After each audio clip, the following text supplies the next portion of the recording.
Hello, bienvenue dans ce live. J'espère que vous allez bien.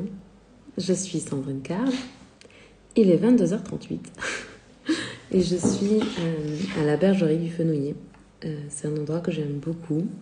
C'est la 4e fois que je viens ici. Donc du coup, je suis en immersion au co-living créatif de l'annexe créative. Et voilà, donc on démarre ce soir. Je fais ce live un peu tard parce qu'on était allé faire une séance de méditation pour démarrer cette semaine du coup d'immersion business. Donc moi, je vous ai dit, je vais travailler sur mon site. Je me réjouis tellement de faire enfin cette nouvelle version de sandrinecarl.com que j'ai envie de faire depuis longtemps. Ok. Dans ce live, j'aimerais vous parler de quelque chose d'important.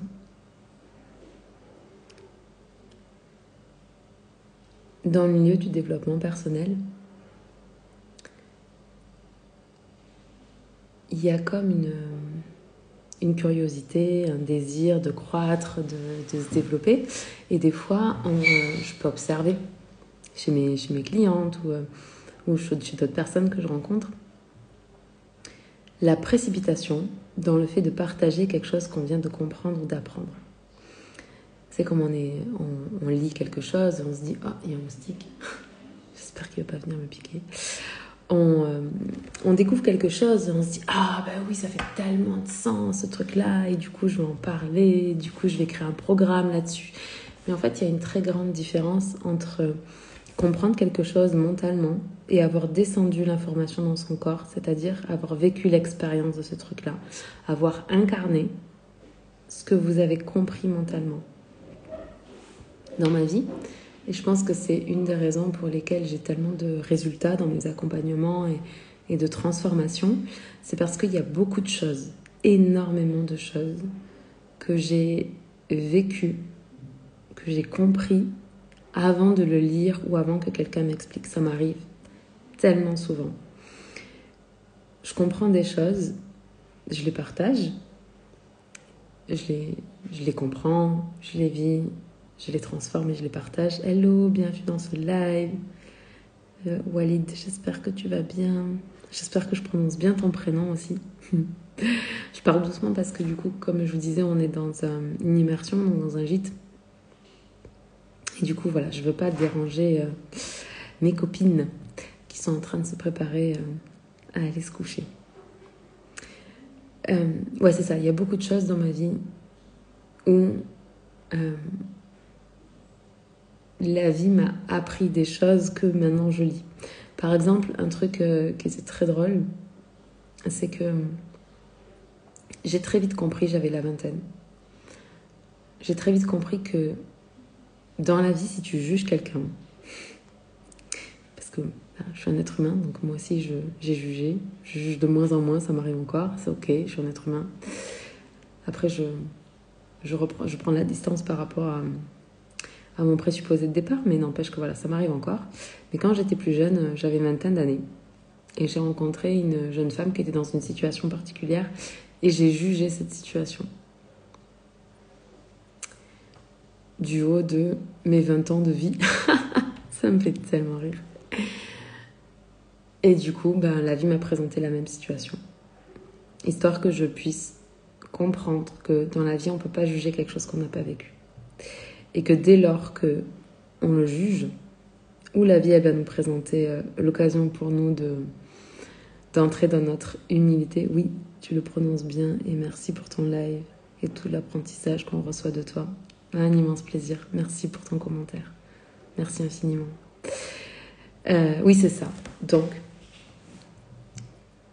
à chaque fois dans ma vie que j'ai voulu juger quelque chose que je ne connaissais pas, la vie m'a présenté la situation et j'ai dû la traverser, la naviguer, y faire face et me rendre compte que les choses sont jamais ou blanc ou noir, que tant qu'on n'a pas vécu une situation, on ne peut pas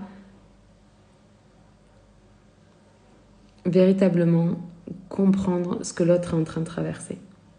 On peut le comprendre mentalement, on peut se connecter émotionnellement, mais c'est comme si on oubliait que c'est pas tellement nous en tant qu'êtres humains qui décidons ce qu'on va vivre, ce qu'on doit traverser pour apprendre et grandir, mais c'est un principe qui est supérieur à nous. Alors vous l'appelez comme vous voulez, Dieu, la vie, l'univers, peu importe quelles sont vos croyances. Mais en tout cas, à chaque fois dans ma vie, c'est ce qui s'est passé. Pour que je développe un peu comme... Le mot qui me vient, c'est sagesse, mais...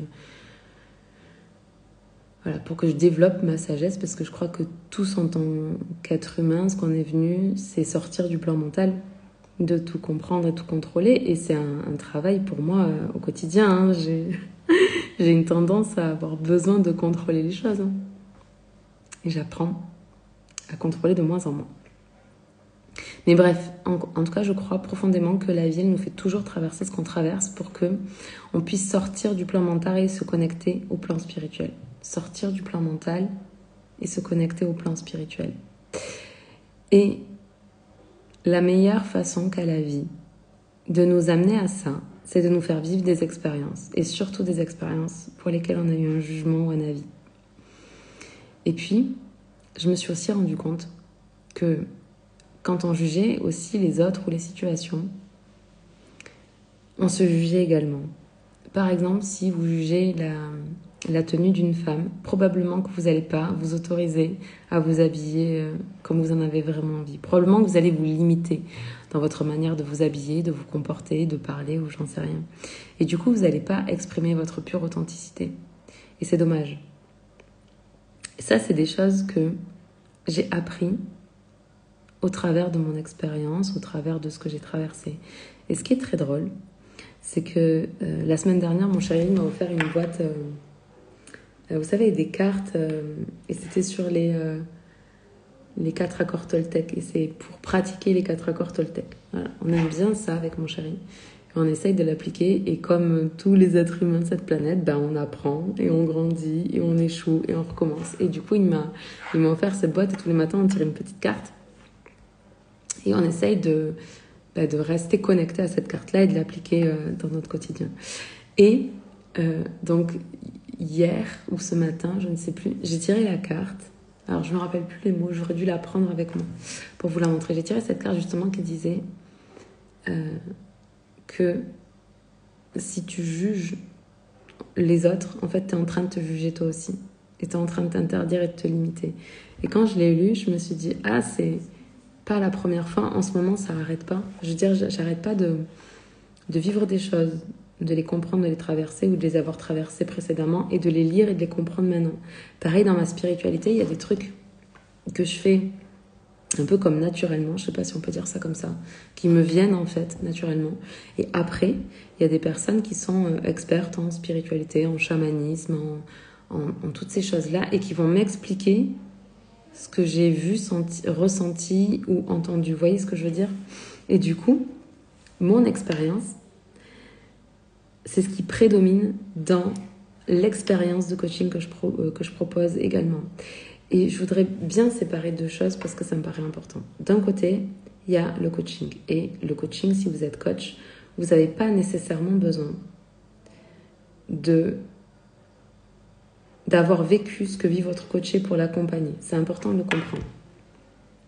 Parce que dans le coaching, votre job, c'est pas de dire à l'autre ce qu'il doit faire. Votre job, c'est de lui poser les bonnes questions pour le permettre de se reconnecter à qui il est, que votre coaché retrouve son plein pouvoir, sa pleine puissance, qu'il se connecte à son potentiel et qu'il puisse avancer dans ce qui est juste pour lui, au travers de son regard à lui. Si vous faites du coaching, vous faites du conseil, vous ne faites pas du coaching, ok ?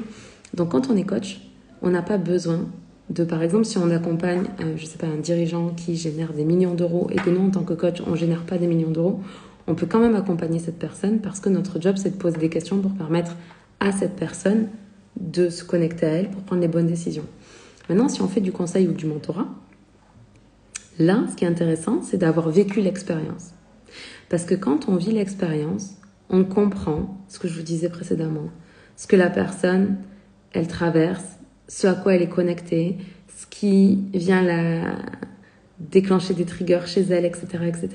Et quand, du coup, on peut se représenter ces choses-là, même si on va partager notre parcours, c'est la position du mentor, faire du mentorat avec cette personne-là, à ce moment-là, on va connecter aussi d'une autre manière à cette personne. Parce que l'intention d'un mentor, c'est qu'au travers de son propre parcours, son élève ou la personne qui travaille avec elle puisse prendre ce dont elle a besoin à l'instant où elle en a besoin. Ok ? Donc ça, c'est le mentorat. Ça, c'est le coaching. Et il y a l'autre chose qui est le conseiller. Et là, le conseiller, c'est très compliqué. C'est mon point de vue, ok ? C'est très compliqué de conseiller quelqu'un à propos de quelque chose que vous n'avez pas réalisé. Parce qu'en fait, vous avez la connaissance mentale, mais la sphère mentale, c'est ce qui nous limite en tant qu'être humain. Donc si vous avez la connaissance ici, mais que vous ne l'avez pas descendue dans le corps, vous avez peut-être compris quelque chose, mais vous ne l'incarnez pas. Et donc pour moi, le premier travail d'un coach, c'est premièrement de reconnecter notre coach à sa propre puissance et surtout pas se mettre en position de « je te dis ce que tu dois faire », parce que ça, ce n'est pas faire du coaching. Et la deuxième chose, en tant que coach, notre rôle, c'est de grandir l'être humain qu'on est, d'accepter de vivre des expériences, parce que très souvent, quelque chose que je peux observer, c'est « j'ai peur, j'y vais pas ». Ou « ah, je dois encore travailler ça, alors du coup, je me lance pas dans ce que je voulais me lancer ». Mais ça, pour moi, c'est une erreur, parce que ce qui va vous faire grandir, c'est toutes les expériences agréables ou désagréables que vous allez traverser, qui vont vous permettre de vous connecter à qui vous êtes vraiment, et qui, du coup, vont vous permettre de grandir et de vous réaliser pleinement. Et plus vous, en tant que coach, vous travaillez sur vous, sur « Merci mon amour, coucou, bienvenue dans ce live ». Mais je vais terminer là, en fait. Ça fait un moment que je suis en live et j'ai plus de batterie. Et je voudrais pas que ça recoupe comme la dernière fois. Donc je disais, en tant que coach, notre job, en tant qu'accompagnant, notre job, c'est de grandir l'être humain. Pour comprendre que notre sphère mentale, la seule chose elle est là pour nous protéger, pour nous garder en vie. Et du coup, elle est aussi limitante. Et tout ce qui passe au travers du filtre de notre mental n'est pas nécessairement la vérité. Mais plus on comprend ça, plus on dégage la sphère mentale et plus la sphère spirituelle descend dans notre réalité physique. J'espère que vous comprenez ce que je vous dis. Et du coup, ce qui est intéressant quand ça se produit, c'est qu'à ce moment-là, vous avez d'abord l'expérience qui arrive, ensuite vous allez comprendre, vous allez avoir une prise de conscience, vous allez comprendre, vous allez avoir une prise de conscience et il y a un changement qui va pouvoir se créer dans votre vie. Vous allez créer ce changement au travers d'actions que vous allez mettre en place, de nouvelles habitudes, de projets que vous avez développés. Et en déroulant ce truc-là, vous allez attirer des gens, inspirer des gens qui vont avoir envie de travailler avec vous parce qu'ils ont envie de faire ce truc-là. Et si en plus, vous êtes équipé avec des outils de coaching qui sont au top, et bien du coup, vous allez pouvoir avoir cette double casquette de mentor et de coach.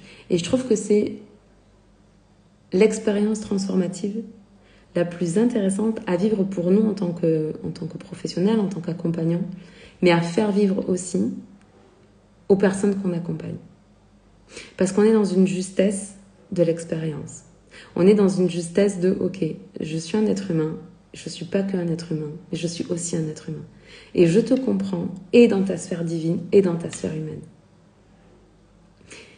Et, parce que je l'ai vécu, je sais à quel moment ça bloque parce que tu es trop dans ton mental. Et je sais à quel moment ça bloque parce que tu es trop là-haut et pas assez dans ton corps. Voilà, je vais m'arrêter là-dessus. J'espère que ça vous aura plu. On va se parler demain. Je vais essayer de faire mon live en pleine journée. Comme ça, on aura une belle lumière. Je vous aime, je vous embrasse. À demain. Ciao.